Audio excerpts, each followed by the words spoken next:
నా యౌవనం, నా అందం ఇవే నా బలం. నేనింకా చాలా పేరు సంపాదించాలి.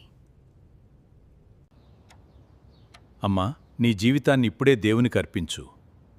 ఇప్పుడు నా పేరు, ప్రఖ్యాతుల కోసం బ్రతుకుతాను. వృద్ధాప్యంలో దేవుని నమ్ముకుంటాను. అయ్యా, ముందుగా ఈ కాఫీ తీసుకోండి. సరే సరే.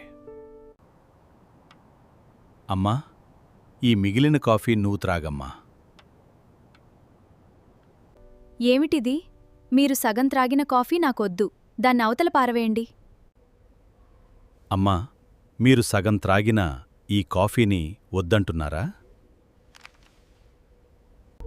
అలాగే నీ జీవితమంతా లోకానికిచ్చి వృద్ధాప్యంలో మిగిలిన జీవితాన్నిస్తానంటే దేవుడు కూడా నాకొద్దు అంటే ఏం చేస్తావు?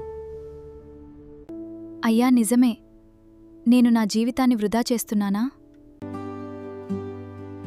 ప్రభువా, ఇక నా యవ్వన జీవితం లోకాశల కొరకు కాదు, నీ కొరకే జీవిస్తాను. నన్ను క్షమించు.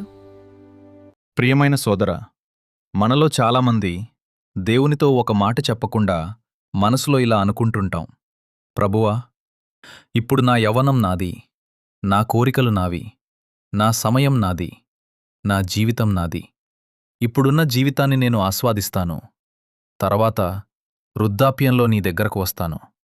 కాని ఒక్కసారి ఆలోచించు, దేవునికి మన జీవితంలో మిగిలిపోయినది కావాలా? లేక మన జీవితంలో మొదటి స్థానం కావాలా? యవ్వనం ఒక్కసారి పోతే తిరిగిరాదు. గడిచిపోయిన సమయం తిరిగిరాదు. నిన్న వచ్చిన అవకాశం మళ్లీ అదే రూపంలో రాదు. అందుకే దేవుని విషయాన్ని తర్వాత చూద్దాం, తర్వాత ప్రార్థిస్తాను, తర్వాత మారుతాను, తర్వాత దేవునికి సేవ చేస్తాను అంటూ వాయిదా వేయకు. ఎందుకంటే మనం అనుకునే తర్వాత మన చేతిలో ఉండకపోవచ్చు. ఒకరోజు తర్వాత అనే మాటకు బదులు ఇక అవకాశం లేదు అనే పరిస్థితి రావచ్చు. అందుకే నీకు బలం ఉన్నప్పుడే దేవునిని వెదుకు. నీ యవ్వనంలోనే ఆయనకు సేవ చెయ్యి. నీ సమయం ఉన్నప్పుడే ప్రార్థించు.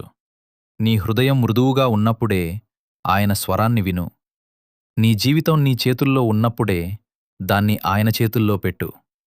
ప్రసంగి 12:1 మనకు గుర్తు చేస్తుంది: బాల్యదినములందే నీ సృష్టికర్తను స్మరణకు తెచ్చుకునుము. సోదరా, ఈరోజు నిన్ను నీవే ఒక ప్రశ్న అడుగు: నేను దేవునికి నా జీవితంలో మిగిలిపోయినదాన్ని ఇస్తున్నానా? లేక నా జీవితంలో మొదటి స్థానాన్ని ఆయనకు ఇస్తున్నానా?